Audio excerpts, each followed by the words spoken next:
Hi, I'm Michael Brown, Chief Architect of Civic Commons. I'm here today with a dear friend and esteemed colleague of mine, Rabbi Will Berkovitz of Jewish Family Service. Will's here today to talk about the deep, meaningful work of JFS over the past year in the Puget Sound region. I think you'll be really interested in the work and the role JFS has taken on in this community. Will, thanks for having me.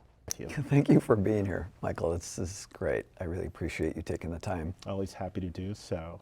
So why don't we just talk a little bit about, share with folks how we know each other. Yeah, so, we met many years ago now, several years ago, right after the murder of George Floyd. We were trying to determine how can we as a community come together as opposed to break apart. And so I believe it was a group of us got together and would just have regular weekly conversations just to talk with each other and process our experiences. What has been really important to me, and I think for you and everyone else, is that we've been able to go beyond just kind of the normal kind of conventions to actually go a little deeper and build some really strong bonds with each other and talk about things that sometimes might be uncomfortable. I think the reason why I feel close to you and the reason why I really wanted you to join me in this conversation was specifically because we sort of speak similar language.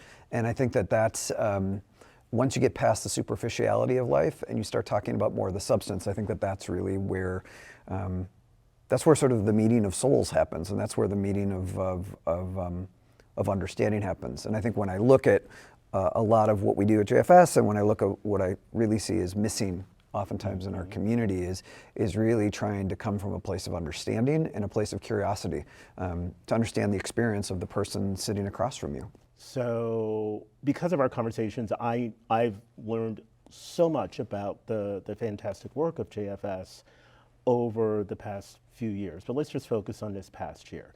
I mean, here we are once again in a pandemic year, and the needs in this region continue to increase. But at the same time, an organization, JFS, continues to provide and actually expand, services and its connection to folks. Can you talk a little bit more about what's occurred within JFS and outside of JFS over the past year in service to the region? Well, I'll just look at something really basic. The last month, we had more people using our food bank than in the history of our organization, which I think was like 1,600 people. That's remarkable because that's happening at a time when we sort of imagine the pandemic is waning and things are starting getting back to normal. But inflation has really dramatically impacted the lives of the people that we work with at JFS. I would also say that housing is extremely expensive. So when you add housing and you add medical bills and you add food and you add all of the utilities and all the aspects that make up a person's ability to survive, let alone thrive in society, all of those things are flashing red lights right now for so many people. And I think that we're seeing that across every area of our work. I think we're seeing that with seniors who are having to decide, do I pay for my medical expenses? Do I pay my rent? Do I buy food? I mean, those are the people that we see coming into the food bank. We see that with folks with disabilities who are just trying to make a go of it, and we're seeing it in just the ability of people to just live in the city. That's true. I mean, that's also true for our staff. I think that it's we are feeling such high degrees of pressure. We are seeing it across every area of our organization right now, and I think that it speaks to something much bigger societally, because I'm sure that that's true in pretty much every social service agency. I think the difference is the support of our community really gives us discretionary dollars to be much more nimble and respond to the needs where they show up. And we've been doing that throughout the entire pandemic. Typically, we would spend a couple $100,000 a year in rental assistance, where we would sort of support people. The past year, we gave $1 million out into the community, and then we worked with the King County to give another $1 million out. So when you think of how much that need is out there, and we're just one moderate-sized social service agency in the community, and we're not able to help all the people that are turning to us. I mean, I hear that and I go, that's incredible. I mean, that's a lot of demand for any organization, let alone, I mean, for the region overall and in the multiplier effect. So how have you been able to, or the organization been able to address that growing demand, and, you know, like, is there a tipping point eventually? So one of the things I would just say is we would be dead in the water were it not for our community. The Jewish community specifically has been exceedingly supportive of JFS, and JFS serves the whole community, not just the Jewish community, as you mentioned. And I think that that has been that sense of relationship, that sense of being tied together as we are part of something bigger than our individual selves.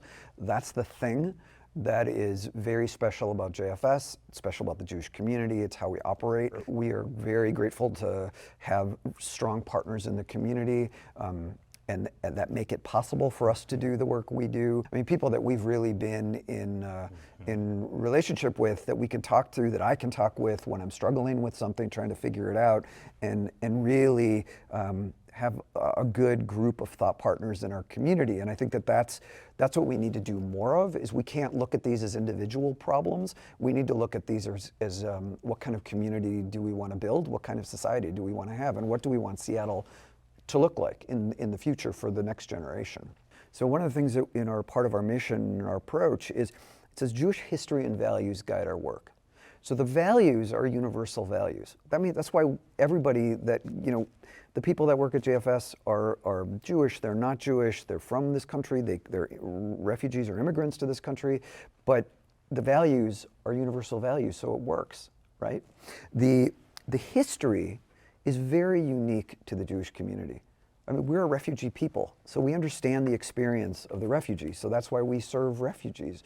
You know, we take the call of, remember, you were strangers in the land of Egypt, take care of the stranger, the widow, and the orphan, open your hand. I mean, it's a commandment. It's not a like, oh, if you feel like it, if you got an extra few bucks in your pocket, you might want to do this. You're obligated to do that. So we take that obligation and the commandment of service, of reaching out to help the other extremely seriously, and it is rooted so deeply in our DNA as an organization, and it's rooted in all the people I think that work, or as you call them, stakeholders of JFS, whether they be community members, whether they be staff. It's just, you know, we have clients who volunteer at JFS because they want to give back. And I think that sense of being part of something greater than yourself. This has been a really, globally, a very challenging year. And we have seen refugees from Afghanistan and now from the Ukraine. And obviously JFS plays a really important role around refugee resettlement. Look, what I would say, and it has been a profoundly challenging year, because there have been so many things that have been difficult for so many people. The piece that makes specifically the evacuation of our Afghan allies and the lack of evacuation extremely difficult is we still have allies that are not out, that are in hiding. We're still trying to get people out. I mean, we haven't forgotten. I mean, there's the 70,000 to 80,000 people that we're bringing into this country, right? And keep in mind that number was as low as less than 15,000 in the past, in the past few years. And we're now looking at, I think the goal is to resettle somewhere around 100,000 to 120,000 people. We are looking at going from a place where the resettlement infrastructure was really decimated to trying to figure out how to resettle a huge number of our allies, people that were put in harm's way because of their service to our country, and trying to get them out and trying to advocate for them, and then trying to help them find a soft, stable landing place when they arrive in the United States. Is, again, I don't see that as, it's a moral obligation. We must do this, and we must do this as a community. What's really important is not just the picking them up at the airport and helping them find a job and setting them up in an apartment, but to me it's helping them, as you described, become part of our community. And to me, that's some of the most powerful work we do is specifically serving our refugees. And you also asked about Ukraine. I mean, it's equally complicated, because we're looking at right now, I think it's like 10 million people is what the number is, of people that have fled because of the Russian war. The only resources they have when they arrive here is they can apply to work, but they don't have any other of the social safety net structures. And so as they arrive in Seattle, and we have started to see them now coming to JFS, we are trying to help them as well. I identify as a Black man, and understanding how the Black community has been marginalized in this country is no different, compared to how the Jewish community has been marginalized, not just in this country, but across the world. And we have shared stories. And if we were actually able to get beyond, certain aspects and actually, do that relational, listen to each other, share those stories, and see the connection, the bond that we actually have, we can accomplish things together, collectively, in a communal way that we've not yet really quite achieved. Well, that's why I think coming at life from a place of curiosity, yes, to understand the lived experience, the history, the difference as well, because I think that there are similarities. Mm-hmm. I think it's not to do any comparing. Right. It's just simply to find the places of greatest commonality, recognize that there are places of great difference, but work from the place of commonality. And I think that effort, again, I just keep going back to, it's a human striving to be understood, to feel like there's a place of safety and a place of security. And when you have that, then you can thrive. Right. One of the things, Will, before we end, I wanted to say, as a past grant maker, when I look at philanthropy, and I think about philanthropy itself, but I think about the organizations we're investing in, I'm a big believer you invest in mission. And the mission should be to eliminate the particular issue that you're working on, i.e. put yourself out of business. That's what we should all be working toward. Yeah. But one of the things that I've come to appreciate over the past few years, and in particular our relationship, but more my knowledge about JFS, there are some organizations that shouldn't close their doors. And when I think about the work of JFS over a 130-year period, I would love to say something different, but I unfortunately know what the reality is. There is still going to be a need for JFS 130 years from now. And I would just hope that others would hear this and know that this is really important to support the great work that JFS does. But I just wanted to acknowledge that, your organization is one where the mission probably doesn't end. That is part of the human condition. There will always be people who struggle. There will always be people in need. Our obligation is never to turn our backs on them, and always to see our own, as you said, our destiny tied up to their destiny, that we are all tethered to the same rope, climbing the same mountain. And if that one person falls on that rope, we all fall. And I think that's the obligation is to see ourselves as tied together toward a common goal. And I think that's what JFS has always done. And I think we will always evolve, and we will always shift to become, to address whatever needs are in the community, but we'll never forget our story. And that's the thing I think that makes, that has made us survive for 130 years and thrive. Thank you, my friend. It's been a pleasure. I think you're amazing. Thank you very, very much for taking the time. I know you're a busy guy, and I'm very grateful.